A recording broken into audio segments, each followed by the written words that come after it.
জান আয়েশা সিদ্দিকা রাদিয়াল্লাহু তাআলা আনহা রাদিয়াল্লাহু তাআলা আনহা বলেন খরাজান নবী সাল্লাল্লাহু আলাইহি ওয়াসাল্লাম গাদাতান ওয়া আলাইহি মিরতুন মুরাহহালুন মিন শা'রি আসওয়াদা। আম্মা জান আয়েশা সিদ্দিকা বলেন আল্লাহর হাবিব একদিন সকালবেলা ঘর থেকে বের হলেন। আল্লাহর হাবিবের শরীরের মধ্যে লাল লাল ডোরা কাটা নকশাওয়ালা কালো একটা পশমি চাদর ছিল, কালো একটা পশমি চাদর ছিল।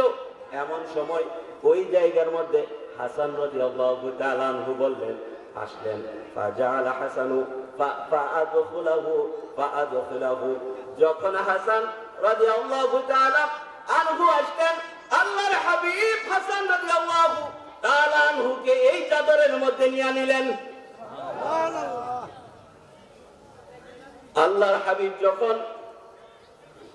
হাবিব যখন হাসান রাদিয়াল্লাহু তাআলা আনহুকে নিলেন, ফাজাল হুসাইনু, এরপরেই আসলেন হুসাইন রাদিয়াল্লাহু তাআলা আনহু, ফাদাখালা মাআহু, আল্লাহর হাবিব হাসান রাদিয়াল্লাহু তাআলা আনহুর সঙ্গে হুসাইন রাদিয়াল্লাহু তাআলা আনহুকেও এই চাদরের মধ্যে নিয়ে নিলেন। সুবহানাল্লাহ। এরপর আম্মা জান ফাতেমাতুজ জাহরা আসলেন।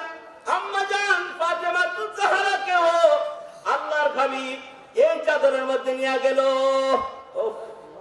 ফাজাআলাত ফাতেমাতু ফাআদখুলিহা, আল্লাহর হাবিব ফাতেমাতুজ জাহরাকে ওই চাদরের মধ্যে নিয়ে গেল। এরপর আলী মুর্তজা আসলো, আল্লাহর হাবিব আলী রাদিয়াল্লাহু তাআলা আনহুকে ওই চাদরের মধ্যে নিয়ে গেল।